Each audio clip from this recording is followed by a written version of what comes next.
কথায় বাপের বাড়ি যাওয়ার ধুমকি দাও, এখন কিন্তু শীত নাই, এখন আর সহ্য করবো না। পুরো শীতে আমিও তোমাকে সহ্য করছি, আর না, এবার আমি বাপের বাড়ি যাবই। আচ্ছা ঠিক আছে, যাও, সাবধানে যাবে আর নিজের খেয়াল রাখবে। আচ্ছা ঠিক আছে, আমাকে আনতে যাবে কবে? সামনের শীতে। Bye bye, tata, good bye.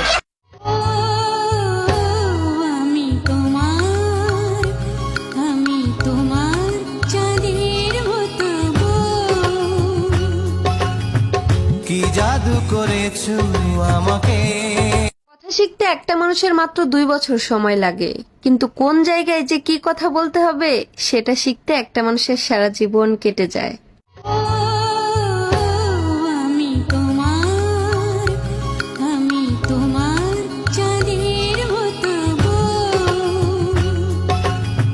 কি জাদু করেছো আমাকে। চলে এসে ঘর ভাঙিয়ে নতুন ঘর বানাতে হবে, তা নাহলে শীতে থাকা যাবে না। আমি থাকতে পারবো, শুধু 2টা কম্বল হইলেই আমার হয়ে যাবে। আচ্ছা, ঘর ভাঙা ভালো মিস্ত্রি তোমার জানা আছে? তোমার মা আর বোনের খবর দাও, টেরও পাবা না কখন ঘর ভেঙে দিয়ে গেছে। আমি না প্রতিদিন সকালে এইটাই দোয়া করি যে আমার মতো বউ যেন সবাই পায়। সত্যি? হ্যাঁ, কারণ আমি একা কেন দুঃখে থাকবো।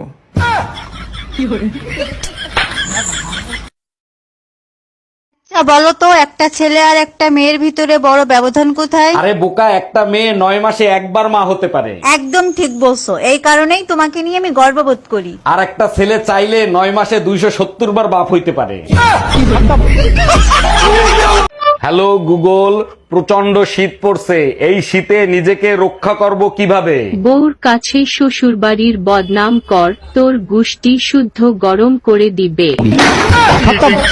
Bye bye, tata. ভাবি, আপনি বলে রাত্রে একলা থাকতে ডরান? ও ভাই, অনেক ডরাই। ওই জন্যই ভাই ঢাকা যাওয়ানোর সময় কয়ে গেছে যে রাতে তোর ভাবির লগে থাহিস। এখন তারও ডর। কেন ভাবি, কি এর ডর? আপনি বলে বিছনায় মুতেন। হ্যালো হাসিনা কালা, জি বলো। এই যে আমনে যে দেশের গরিব দুঃখীরে লারি বাতা, বয়স্ক বাতা, ইতা বাতা, হেইতা বাতা কত কিছু দিতাছু, আমি যে কাম হতারি না, আমার যাতা লাগে, আমার একে কালসা বাতা করে দেওয়া যায় না? আচ্ছা বলো তো, একটা ছেলে আর একটা মেয়ের ভিতরে বড় ব্যবধান কোথায়? আরে বোকা, একটা মেয়ে 9 মাসে একবার মা হতে পারে। একদম ঠিক বলছো, এই কারণেই তোমাকে নিয়ে আমি গর্ববোধ করি। আর একটা ছেলে চাইলে 9 মাসে 270 বার বাপ হইতে পারে। হ্যালো হাসিনা কালা, জি বলো। এই যে আমনে যে দেশের গরিব দুঃখীরে লারি বাতা, বয়স্ক বাতা, ইতা বাতা, হেইতা বাতা কত কিছু দিতাছু, আমি যে কাম হতারি না, আমার যাতা লাগে, আমার একে কালসা বাতা করে দেওয়া যায় না? কাজ কি তুমি ঠিক মতো করতে পারো না? তোমার সমস্যাটা কোথায়? সরি বেবি, নেক্সট টাইম আর এরকম ভুল হবে না। আমি বুঝি না, তোমারে কিছু বললেই তুমি সরি বলে আমার ঝগড়া করার মুডটা নষ্ট করে দাও। কারণটা কি বলো তো? তাইলে শোনো, এক জঙ্গলে এক হাতি আর এক গাধার সাথে তুমুল ঝগড়া হচ্ছিল।